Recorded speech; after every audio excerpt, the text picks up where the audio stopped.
wa sahbihi wa mawalah.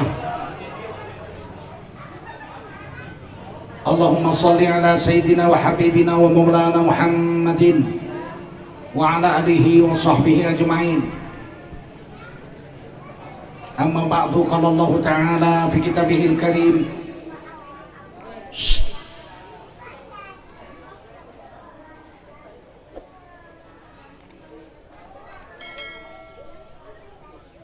jangan cakap lagi.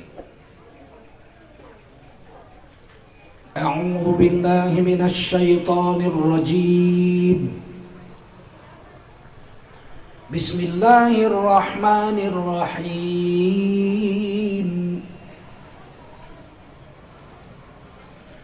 Ma kana Muhammadun aba ahadin min rijalikum walakin Rasulullah wa khataman nabiyyin wa kana Allahu bikulli syai'in alima. Ya ayyuhalladzina amanu dzkurullaha dzikran katsira wasabbihuhu bukratan wa asila. Qala Rasulullah sallallahu alaihi wasallam, man kharaja fi talabil ilmi fahuwa fi sabilillahi hatta yarji. Baginda Rasul bersabda, siapa keluar untuk mendapatkan ilmu, orang itu adalah orang yang berjihad fi sabilillah sampai dia kembali ke tempatnya. Mudah-mudahan kita semua mendapatkan pahala jihad dari Allah Subhanahu wa taala. Amin. Shadaqallahul azim wa sadaqa rasuluhun nabiyul karim wa nahnu ala dzalika minasy syahidin wasyakirin walhamdulillahi rabbil alamin. Para ulama, tuan-tuan guru yang mulia, para umarok yang berhadir, Bapak Kepala Desa dan seluruh jajaran yang dimuliakan Allah SWT, para tokoh agama, tokoh adat, tokoh wanita, tokoh pemuda yang berhadir yang dimuliakan Allah SWT, anak-anakku, generasi muda penerus agama di masa yang akan datang, serta anak-anak muda yang dimuliakan Allah SWT. Wajiblah kita bersyukur kepada Allah SWT atas segala limpahan karunia yang Allah telah memberikannya kepada kita, yang mana nikmat Allah itu mencukupi seluruh keperluan kita lahir dan batin.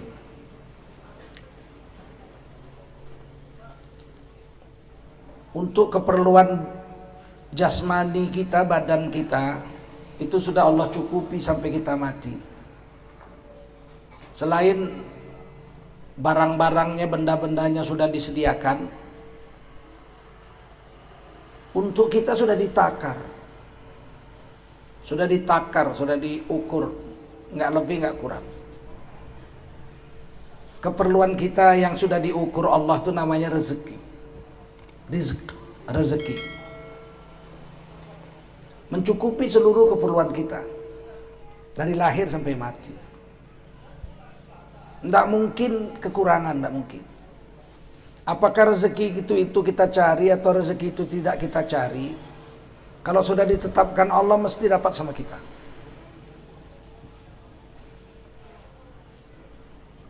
Milik kita bisa diambil orang.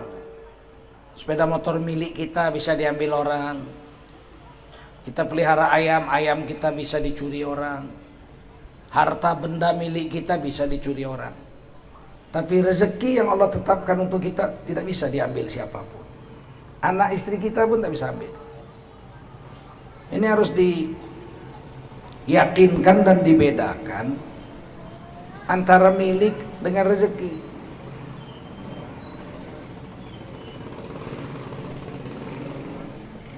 Kalau milik kita bisa hilang, rezeki kita nggak bisa. Oleh karena itu kalau kita yakin bahwa rezeki itu ditetapkan Allah, kita nggak usah susah-susah hidup di dunia. Tak perlu sampai merasa menderita, merasa susah, nggak usah. Innallaha yarzuqu man yasha. Sesungguhnya Allah memberi rezeki kepada siapa Allah mau. Bighairi hisab, tanpa perhitungan banyaknya. Wa ma min dabbatin fil ardi illa 'ala Allahi rizquha. Segala macam makhluk yang hidup di dunia ini, maka semua rezekinya tergantung kepada Allah. Sudah dijelaskan dalam Quran. Hari ini orang karena takut nggak dapat rezeki, mencuri, menipu, makan yang haram. Padahal kalau dia bersabar sedikit aja, rezeki itu pasti pada waktu yang ditetapkan Allah datang. Nah, saya ingin beritahu untuk keperluan badan kita ini, jasmani kita ini, itu semua udah Allah genapkan, Allah cukupkan. Yang paling penting udara. Ini nggak ada udara, kita setengah jam mati kita. Dan udara ini Allah buat cukup untuk kita sampai kita mati.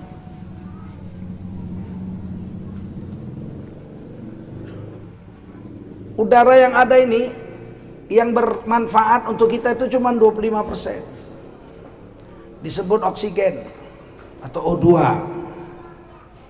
Yang 75% lagi yang ada di udara ini racun, berbahaya. Karbon dioksida, CO2, CO3, O tunggal, helium, macam-macam ini.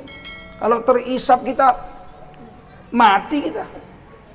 Asap knalpot itu aja berapa banyak itu. Itu racun semua, itu karbon dioksida semua. Tapi ajaibnya, nih Allah mau jelaskan, kita mau paham. Walaupun udara ini yang bisa kita hirup, yang bermanfaat untuk kita itu cuma 25%. Tapi kalau kita menghirup udara, yang masuk hanya yang 25% itu. Yang asap knalpot, CO2, CO3, O tunggal, helium, segala macam itu tidak bisa masuk ke dalam paru-paru kita. Nah, jadi pertanyaan, siapa yang menyaringnya itu? Kalau kita sedot 100% yang ada dimasuk semua, matilah kita. Ternyata kita sedot, napas kita keluarkan lagi. Yang masuk itu cuma oksigen aja yang 25% itu. Yang 75% lagi di udara ini nggak bisa masuk ke dalam paru-paru kita. Pertanyaan, siapa yang menyaringnya di hidung kita? Siapa? Siapa yang nyaring? Jawab, siapa? Kita lihat di hidung kita, tidak ada saringan di dalam itu. Itu membuktikan Allah memberi rezeki kepada siapa Allah.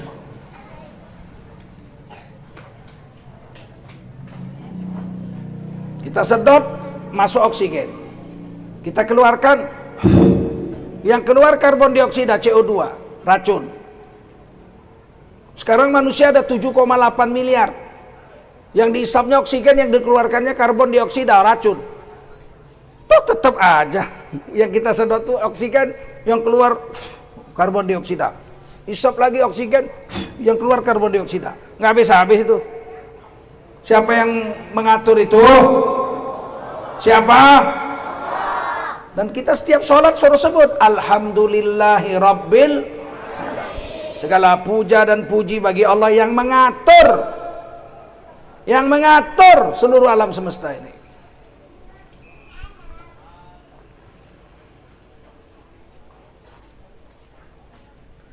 Yang paling penting udara beres, gak usah takut. Dan gratis, subhanallah. Coba kalau bayar, satu kali sedot, cepek aja. Cepek, sedot lagi. Cepek, sedot lagi. Cepek, datang malaikat, dipasangnya meteran di sini. macam PLN itu. Cepet, habis bulan datang ditagih bayar. Waduh, lagi COVID nih nggak bisa bayar, blokir sementara. Diblokir sama malaikat sementara. Jadi apa kita? Matilah kita, betul. Tapi Allah buat gratis. Nggak ada dipasang meter kita berapa banyak pun kau sedot udara ini gratis. Mau tahu harganya? Wah, udara itu harganya berapa oksigen? Masuk rumah sakit lah. Kawan saya masuk rumah sakit 1 malam pakai oksigen bayar itu tabung. 1 malam harganya 1 juta. Apa nggak tambah sakit ya? 1 malam 1 juta. Kalau 70 tahun berapa duitnya? Nah, kalau setiap ini bayar 1 kali sedot bayar 100 perak aja. 70 tahun berapa? Jangankan kita, Jokowi bangkrut bayarnya. Betul? Kalau la tashkurun, kenapa kau nggak bersyukur pada Allah?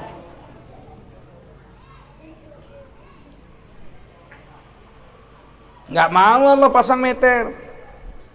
Kan kayak PLN. PLN ini, zaman Pak Harto PLN tuh meter. Nggak, nunggak pun 6 bulan nggak dicabut, masih kasihan. Datang PLN mau dipotong, jangan dipotong Pak. Kenapa? Ya nggak bayar sudah 6 bulan. Tolong Pak, tolong. Kasihan orang PLN sudah bayar lagi, cepat bayar ya. PLN-nya pulang, punya perasaan. Betul? Zaman sekarang digantinya token. Digantinya meternya itu token. Beli pulsa dulu baru hidup. Kalau dulu kan pakai dulu baru bayar. Betul? Sekarang bayar dulu baru pakai. Kapitalis. Cina singkek namanya itu. Kalau dulu kita pakai dulu sebulan baru bayar, betul? Kalau sekarang beli dulu paketnya baru pakai. Apa nggak bangsat itu? Katanya mau bela rakyat, betul? Udah itu kalau udah mau habis bunyi dia tit tit, dipermalukan nyawa sekampung.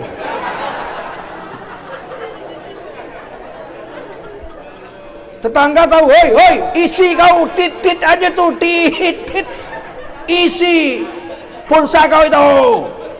Dipermalukan nyawa sekampung. Mau diisi pakai apa? Duit nggak ada, akhirnya mati, gelap. Semalaman gelap, nggak ada yang kasihan. Nggak ada yang kasihan. Kepala desa pun nggak datang. Nih, ku belikan dulu pulsa.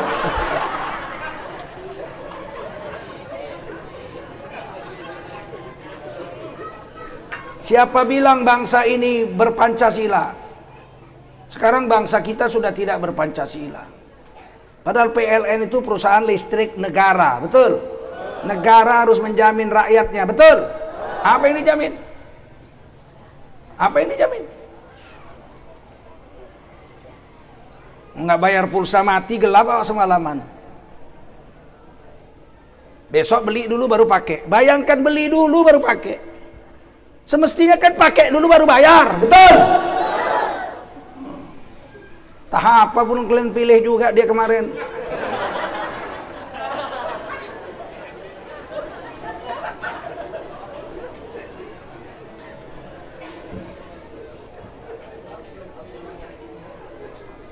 Kita udah sepakat negara ini berdasarkan Pancasila dan Undang-Undang Dasar 1940. Pancasila nggak begitu. Itu kapitalis namanya, bukan Pancasila.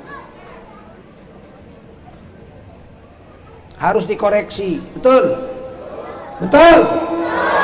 Berat, nggak bisa karena omnibus law ini yang sekarang kita tantang ini, kita tentang ini, itu meneruskan persoalan itu. Apa nggak gawat? Dalam Undang-Undang Dasar 45 air, ini bumi, air dan segala isinya dikuasai oleh negara dan dipergunakan seluas-luasnya untuk kepentingan rakyatnya. Itu pasal 33 Undang-Undang Dasar 45. Bumi dikuasai negara, air dikuasai negara, segala isinya tambang-tambang dikuasai negara, digunakan untuk rakyat. Ini air apa ini? Siapa yang kuasa ini? Le minerale apa ini? Le mineral, bacanya pun hajab awak. Le minerale.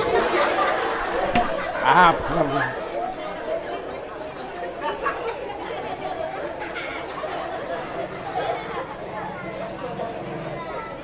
Menguasai air aja nggak bisa negara ini. Apalah salahnya negara bikin pabrik air, bikin mereknya Air Pancasila. Banyak duitnya, kaya negara, betul nggak?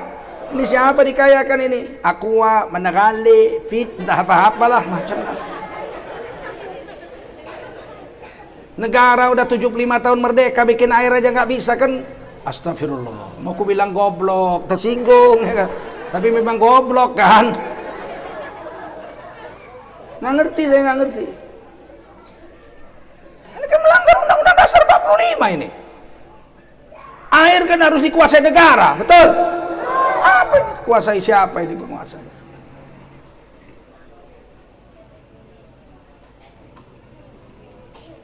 Yang paling sial yang disalahkan Pak Harto, padahal beliau udah wafat, betul nggak? Ini semua salah Pak Harto. Kepala tok kau lah. Kau yang masih hidup Pak Harto kau salahkan. Iya, kadang-kadang Pak Harto telah menandatangani undang-undang penanaman modal asing. Pembohong kau, yang menandatangani undang-undang penanaman modal asing Januari 1967 adalah Presiden Soekarno, bukan Pak Harto. Penipu kau. Ku cabut kumis kau nanti baru kau tahu. Pengecut ini. Ciri-ciri PKI itu nggak gentleman, betul? Yang tangan di Soekarno kok dibilang Pak Harto. Iya, tapi Pak Harto menjual Freeport. Gunung emas di Papua dijual ke Amerika. Pak Harto lah yang menjualnya. Itu aset negara Indonesia dijual Pak Harto. Ini penipu lagi nih. Pak Harto menandatangani perjanjian Freeport dengan Amerika itu Juli 1967 sebagai pengemban amanat presiden. Beliau belum jadi presiden, belum serah terima. Bung Karno itu tahun 68 baru serah terima sama Pak Harto. Tapi Papua waktu itu belum Republik Indonesia. Papua itu masih milik Belanda. Papua baru bergabung ke Indonesia Perpera tahun 1969. Ulangi, Perpera, bilang. 1969. Pak Harto tanda tangan Freeport itu 67. Ditandatangani negara orang. Freeport waktu itu gunung emas milik Papua, milik Belanda, bukan milik RI. Setelah tahun 69 baru milik Republik Indonesia. Kapan Pak Harto jual harta negara? Wong belum milik kita kok. Cabut nanti jenggot kau baru kau tahu. Hari ini Pak, fitnah ini luar biasa. Bahkan saya membaca Menteri Keuangan kita mengatakan keuangan kita sekarang berat, utang banyak gara-gara penjajah Belanda, utangnya banyak. Kok nggak sekalian Majapahit aja kau? Disalahkan pula Belanda. Belanda udah angkat kaki tahun 45, betul? 42 pun udah nggak ada Belanda sini, dihajar Jepang. Inilah ciri-ciri orang pengecut, nggak berani mengakui kesalahan itu adalah kesalahan saya. Kenapa rupanya? Ini salah saya. Malah Korea Utara, Kim Jong Un malah ngaku pidato kemarin kemerdekaannya, saya minta maaf karena saya belum bisa mewujudkan kesejahteraan rakyat. Nangis dia, rakyatnya nangis. Ya, kok komunis lebih gentleman pula. Kim Jong Un lebih gentleman ngaku salah. Ini yang disalahkan orang. Penjajah Belanda lah, Pak Harto lah. Nggak ngerti saya. Ini kita ngaji ini Pak, supaya ini generasi muda ini jadi orang-orang yang kesatria. Kalau salah kita akui salah kita, betul? Ngaku salah nggak mau turun, nggak mau juga. Kalau memang kau nggak mampu turunlah biar diganti orang lain, betul? Turun nggak mau, nyalahkan orang. Apa ciri-ciri orang kurus begitu semua itu?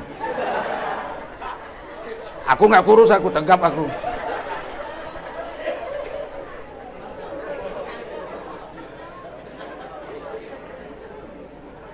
Udah. Jadi kalau rezeki tak usah takut, rezeki ditetapkan oleh Allah. Dan kita tidak akan mati sebelum rezeki kita habis. Sering orang berkata, kamu kenapa masih hidup? Oh, saya masih hidup karena saya masih muda. Yang baru lahir pun mati banyak, betul nggak? Mati banyak, betul nggak? Yang belum lahir pun mati di perut banyak. Mati nggak ada urusannya dengan usia muda. Ya, saya belum mati karena saya sehat. Ya, berapa banyak orang sehat mati? Naik kapal terbang sehat semua. Halo, goodbye my love, I love you baby. Terbang hilang satu pesawat, nggak ada yang dapat lagi. Sehat semua, betul nggak? Mati nggak ada urusan dengan sehat. Mati nggak ada urusan dengan muda. Yang muda mati, yang tua pun mati. Kadang-kadang yang muda hidup, yang tua hidup. Kadang-kadang udah tua nggak mati-mati. Nah, sampai muak dia mati semua itu. Muak kali aku hidup, matilah, nggak datang juga malaikat maut. Gantung diri dia di belakang rumahnya malam-malam, diambilnya tali timba, gantung diri di bawah pohon mangga, dia di pohon mangga. Mati, enggak, patah cabangnya, benjol aja. Mati nggak ada urusan dengan tua, mati nggak ada urusan dengan muda, mati nggak ada urusan dengan sakit. Saya masih sehat, saya akan hidup panjang umur. Berapa banyak orang sehat mati? Berapa banyak pula orang sakit mati? Berapa banyak pula orang sehat hidup? Berapa banyak pula orang sakit nggak mati-mati? 2 tahun di rumah sakit, napas tinggal satu-satu.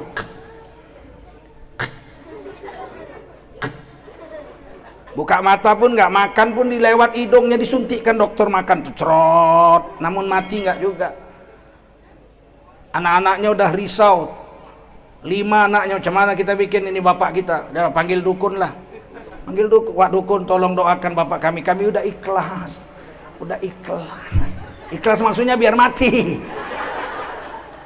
Udah habis 10 lembu ini dijual, belum mati-mati juga. Astagfirullah, anak durhaka betul ya nggak? Datang dukun nih pula, diambilnya batang kelor. Tengoknya bapak kawan sakaratul maut.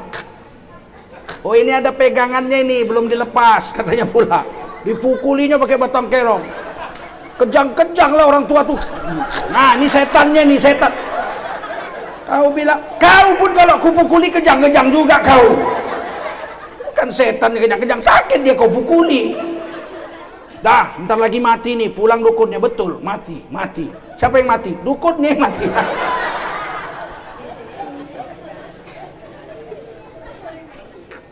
Ada urusannya mati dengan sehat, nggak ada urusan mati dengan tua, dengan muda, nggak ada. Ada orang tanya, kau belum mati? Belum. Kenapa? Aku kan orang kaya. Takut rupanya malaikat maut nyabut nyawa orang kaya. Berapa banyak orang kaya mati mendadak, betul nggak? Lagi makan tersedak daging, mati. Berapa banyak pula orang miskin nggak mati-mati, ya nggak? Yang dimakannya Indomie aja tiap hari, gemuk juga. Ini gemuk apa bengkak? Tak tahu lah. Terus kita tanya, kenapa orang itu mati? Kenapa orang itu masih hidup? Allah menjawabnya dalam hadis qudsi. Dalam hadis qudsi Allah menjawabnya. Seseorang itu masih hidup bukan karena masih muda, bukan karena masih sehat, bukan karena orang kaya, bukan. Seseorang itu masih hidup di dunia, kata Allah dalam hadis qudsi, karena rezekinya belum habis. Karena rezeki yang ditetapkan Allah untuk dia belum habis diambilnya. Kalau rezeki itu habis diambilnya, matilah dia. Ini dalam hadis qudsi, anna nafsan lan tamut hatta tastakmila rizquha. Itu nyawa tidak akan mati, tidak akan dicabut malaikat maut sampai seluruh rezeki yang ditetapkan Allah untuknya habis semua diambilnya, baru datang malaikat maut. Seandainya rezeki untuk Tengku Zulkarnain ini 60 ton air, 6 juta sedot udara, 60 ton beras, ikan dan lain-lain sudah ditetapkan. Ada malaikat yang mencarikan rezeki itu untuk saya. Namanya malaikat Mikail. Malaikat apa? Siapa? Orang Inggris menyebutnya Michael. Malaikat Michael. Dicari, yang di laut didekatkan, yang di darat dinaikkan, yang di udara diturunkan, yang jauh didekatkan. Sehingga kalau ada ketetapan Allah, buah apel di Amerika Serikat, di Washington DC sana, tumbuh buah apel keluar, ditulis malaikat Mikail atas izin Allah, ini tetapkan untuk Zulkarnain, itu apel untuk Zulkarnain. Siapa pun tidak bisa memakan apel itu. Begitu apel itu masak, 2 aja gendangnya. Saya terbang ke Amerika makan apel itu, atau apel itu yang terbang ke mulut saya ke Indonesia. Yakin? Yakin? Jadi kenapa hari ini kita ribut soal rezeki? Gara-gara cari rezeki, mencuri, menipu, makan riba. Dia tidak menambah sedikit pun dari rezeki yang ditetapkan Allah untuk dia. Paling dia menambah hartanya yang akan dihisap, akan diperiksa dari mana dapatnya, untuk apa, bagaimana cara dapatnya. Bikin berat di kubur aja.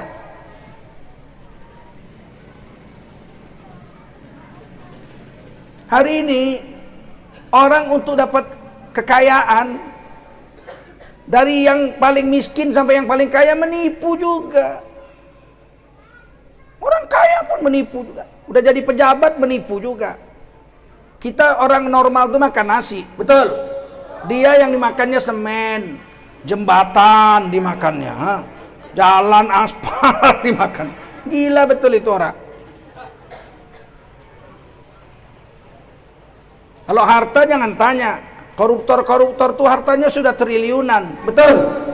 Joko Chandra itu, Cina kepet itu, yang merampok uang negara 500 miliar lebih, dijatuhi hukuman penjara, lari ke luar negeri, buron, berapa tahun buron, tiba-tiba pulang ke Indonesia dikawal jenderal polisi, bisa ngurus KTP setengah jam jadi. Aku wakil sekjen MUI 10 tahun, istriku ngurus KTP setahun nggak jadi-jadi. Joko Chandra setengah jam jadi, kiplik jadi, buronan bisa bikin KTP, bikin paspor, dikawal polisi jenderal, bisa pulang ke Indonesia, pergi lagi ke luar negeri, nggak ketangkep itu. Gila nggak? Apa dia punya ilmu tuyul ya? Nggak ngerti kita.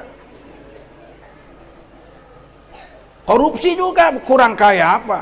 Yang ngawal itu sekarang udah tangkap polisi pula, jenderal polisi itu. Kurang kaya apa jenderal polisi juga?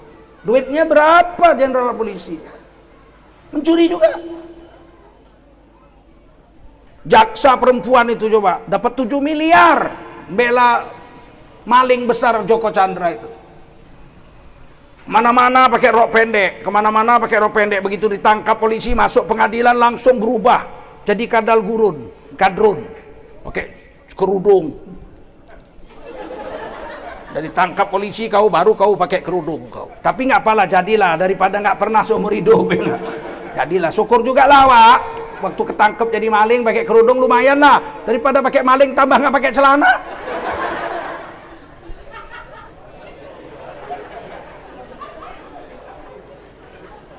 Udah bagus lah itu.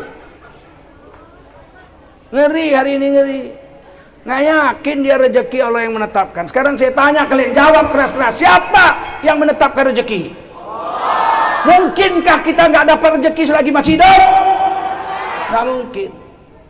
Ini yang kaya pun menipu, yang miskin pun menipu juga.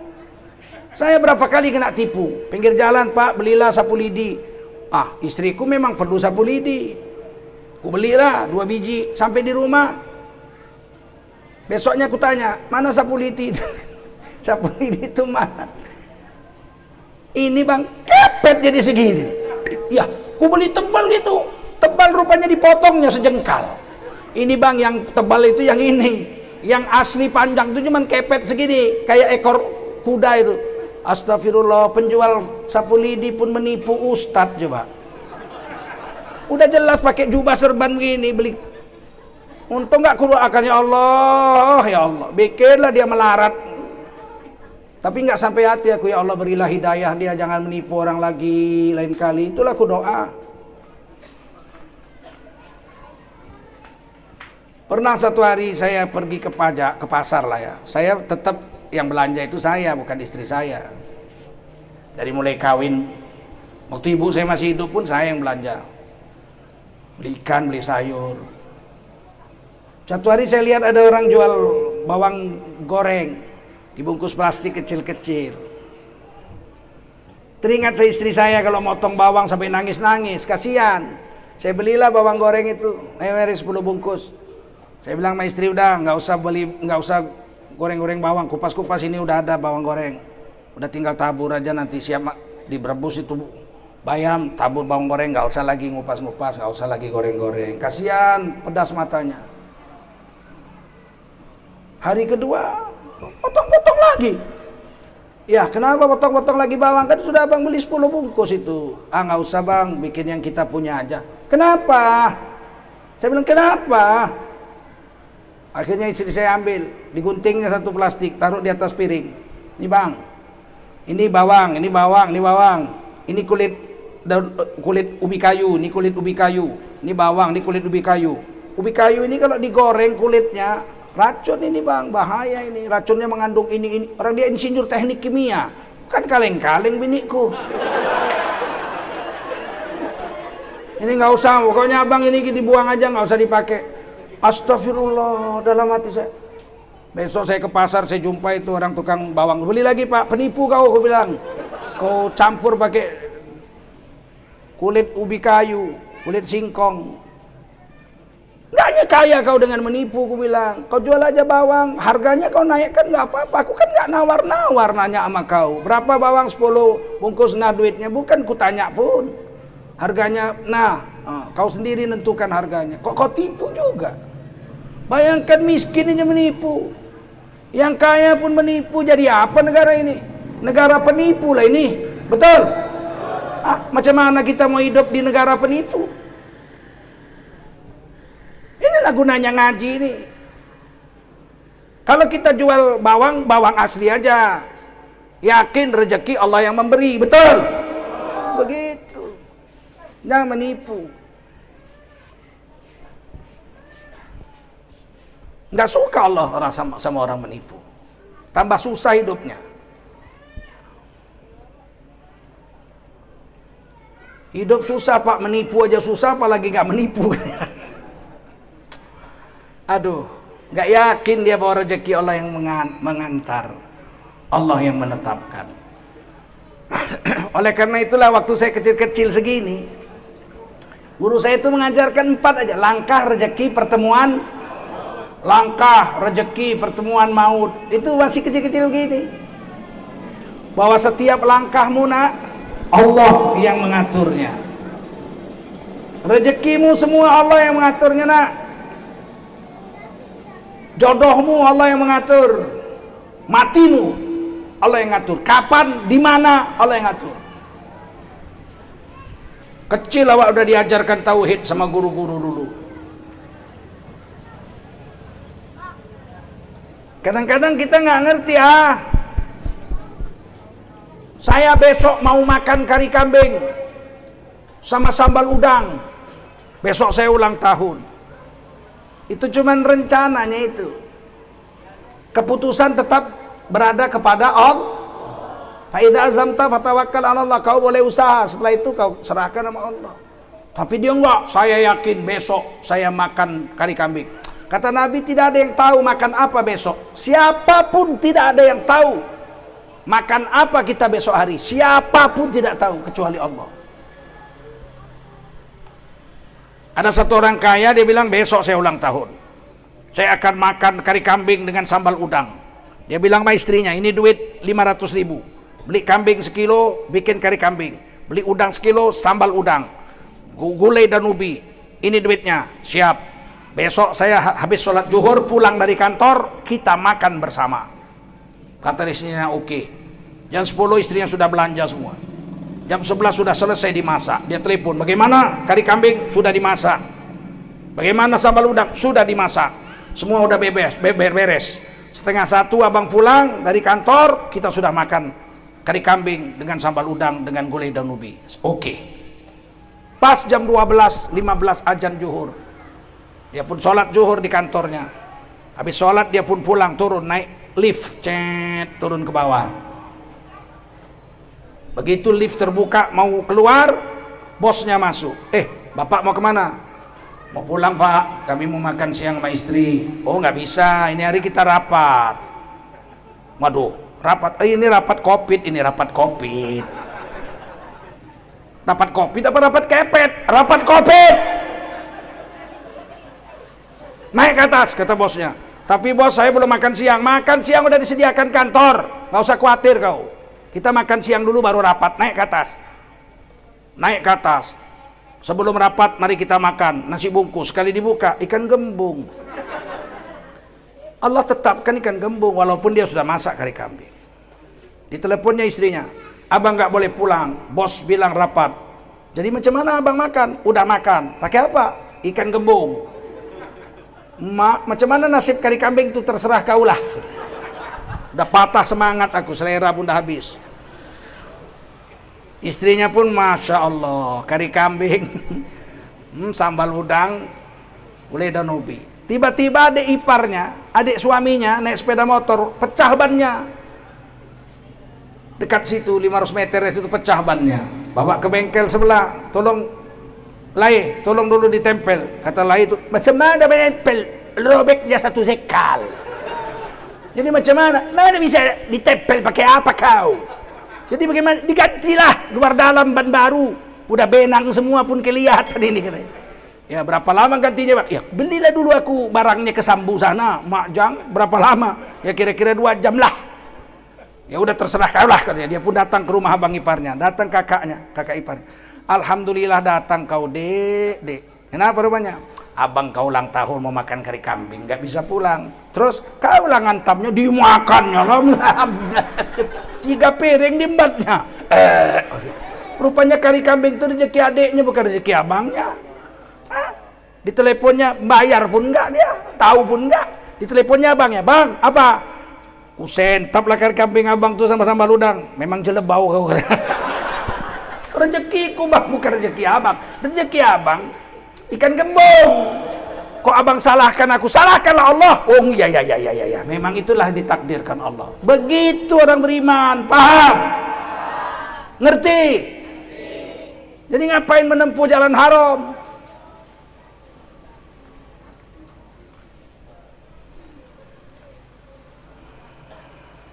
Untuk badan kita yang paling penting udara cukup sampai kita mati. Yang kedua air. Afara'aitumul ma alladzi tashrabun. Tidakkah kau perhatikan air yang kau minum? Antum anzaltumuhu minal muzni am nahnul munzilun. Kaukah yang menurunkan air atau kami, kata Allah. Lau nasya'u ja'alnahu ujajan falaula tashkurun.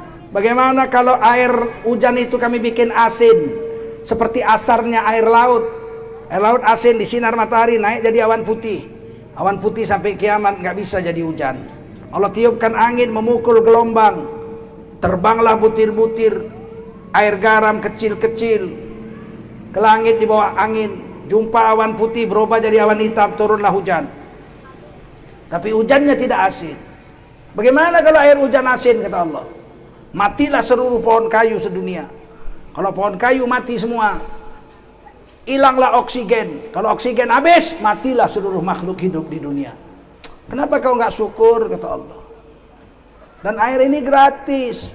Bayar Pak, ini 3.000. Bukan bayar airnya, bayar PT Le Mineral itu. Mengambilkan air dari gunung, dibersihkannya, disaringnya, dimasukkannya ke botol, diantarnya ke rumah kita. Kita bayar jasa PT airnya. Airnya gratis. Nggak percaya? Pergi kalian ke gunung sana, kalian sedotlah langsung dari gunung tuh, sampai meletus perut, gratis. Kalau kalian mau minumnya di rumah, bayar jasa PT air ini menyediakan air untukmu. Betul? Kok kita nggak syukur? Makan, yang ketiga makan, alladzi at'amahum min ju'. Dialah Allah yang telah memberi kamu makan sehingga mereka yang diberi makan tuh merasa kenyang. Yang ngasih makan Allah. Betul? Betul? Dan nggak habis-habis. Diletakkan Allah ikan di laut.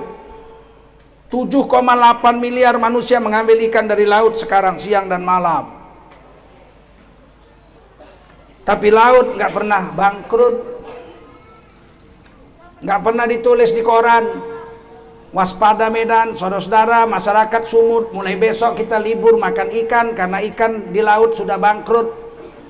Marilah kita biarkan ikan beranak dulu setahun, baru kita makan ikan tahun depan. Ada nggak? Ada. Ada. Walaupun seluruh manusia sedunia 7,8 miliar ngambil ikan dari laut, ikan nggak pernah bangkrut di laut. Bahkan manusia ngambil ikan ini nggak tanggung-tanggung rakusnya, ya Allah. Kalau manusia ngambil ikan yang sebesar masjid ini diambilnya, ikan paus namanya. Betul? Yang sebesar angkot itu, kepala kertapi diambilnya, ikan hiu. Yang sebesar sudako diambilnya, ikan lumba-lumba. Yang sebesar orang diambilnya ikan tuna. Yang sebesar paha diambilnya ikan tongkol. Yang sebesar betis diambilnya ikan kakap. Betul? Yang sebesar tangan diambilnya ikan gembung. Yang 2 jari anak belanak diambilnya juga. Yang sebesar beras teri pun diambilnya. Memang jelebaulah manusia. Tapi ikan di laut nggak pernah bangkrut. Betul? Siapa menyediakannya? Tapi orang sehari ini takut aja nggak makan.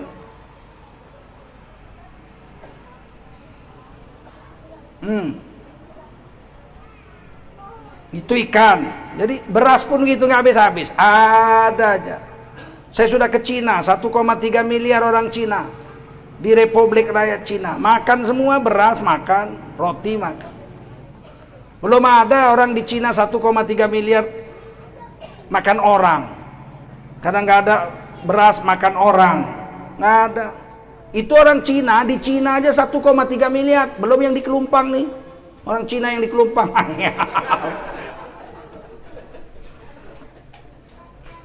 Orang India 1,2 miliar makan semua. Betul? Kita orang Indonesia 267 juta makan semua. Betul? Makan ikan dari laut juga. Huwal ghani. Allah Maha Kaya. Ghaniyun 'anil 'alamin. Maha kaya dibanding seluruh alam semesta. Takbir. Takbir. Nah, ini keyakinan, ini namanya tauhid. Keyakinan kepada Allah. Kalau rezeki kita udah habis, pasti kita akan mati. Malaikat Mikail cari-cari rezeki untuk Tengku Zulkarnain. Di beras nggak ada lagi, di ikan nggak ada lagi, di buah nggak ada lagi, di sayur nggak ada lagi, di air pun nggak ada lagi, di udara tinggal 10 kali sedot. Malaikat Mikail lapor sama Allah, ya Allah, rezeki untuk Tengku Zulkarnain sudah habis. Di air nggak ada lagi, di makanan nggak ada lagi, tinggal udara 10 kali sedot. Kata Allah, wahai malaikat Mikail, tugasmu untuk Tengku Zulkarnain sudah berakhir. Sekarang gantian tugasnya malaikat maut menyelesaikannya. Udah ditunggu malaikat maut di depan hidung saya itu, dihitung mundur 10, 9, 8, 7, 6, 5, 4, 3, 2, 1, cabut nyawa. Nggak nambah 1, nggak nambah 1, langsung jiun. Tahu jiun? Innalillahi wa inna ilaihi. Nggak nambah 1,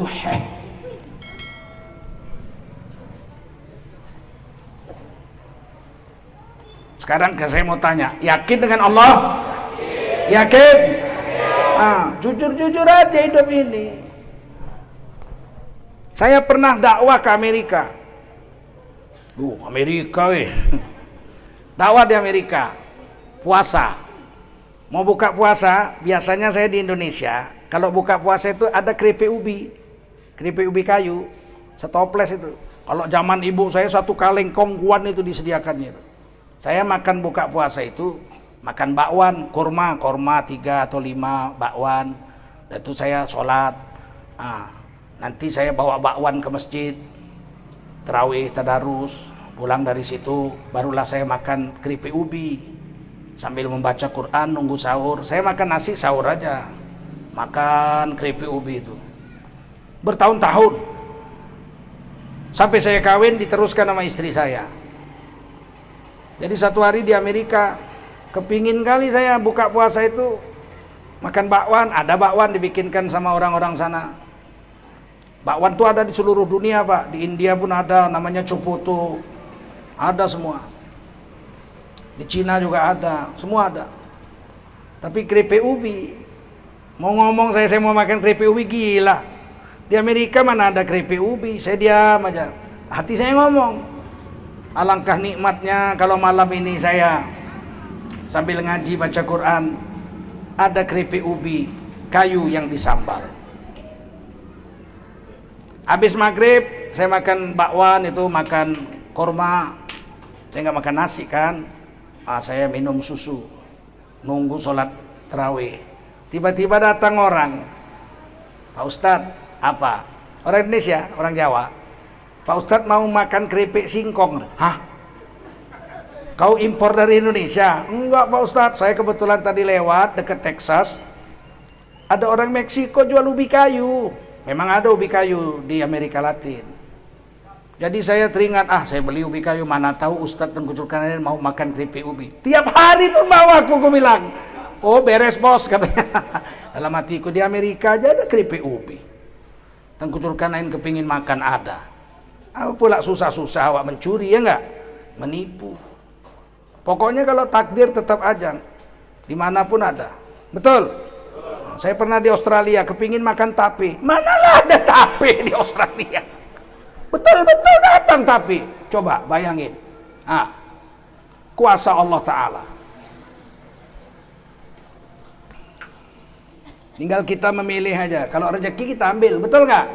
Kalau enggak kita nggak mau. Saya banyak dikasih makanan, nggak mau saya. Nggak, saya kasih orang aja. Begitu juga istri. Waktu saya dakwah ke Kamboja, Kamboja itu baru dibunuh sama rejim PKI komunisnya Pol Pot, 3 juta orang Kamboja. 700 ribunya orang Islam. Waktu saya masuk ke Champa itu 100% orang Islam. Ada 700 ribu janda di situ. Begitu saya dakwah di situ dibilang orang tuh, kawinilah kami Pak Ustadz 4 orang lah sekaligus. 700 ribu nganggur ya nggak? Rezeki juga. Tapi saya nggak ambil. Berarti nggak rezeki saya. Saya bilang nggak berani aku kawin sama klien. Aku orang pegawai negeri miskin. Nanti aku balik sini lagi mungkin 20 tahun yang akan datang baru ada ongkos aku datang sini. Kalian ku tinggal. Nggak lah, nggak usah aku bilang. Nggak nyesel aku kok, enggak. 10 tahun kemudian saya baru balik lagi ke sana. Murid-murid saya masih kecil-kecil begini saya ajari Quran. 10 tahun kemudian saya balik ke sana, murid-murid saya itu udah umur 17, 16, 18 tahun. Kalau yang sebaya saya dibunuh komunis, kalau jumpa ditembak. Murid-murid saya itu jumpa saya nangis-nangis, dipeluk-peluk lah saya, lah Tuan Guru datang. 10 tahun nggak pernah jumpa. Saya bilang, udah kawin kalian nak? Udah. Berapa istri kalian? 4 semua. Umur 16 tahun 4 bininya. Orang janda 700 ribu. Pergi kau kesana ambil.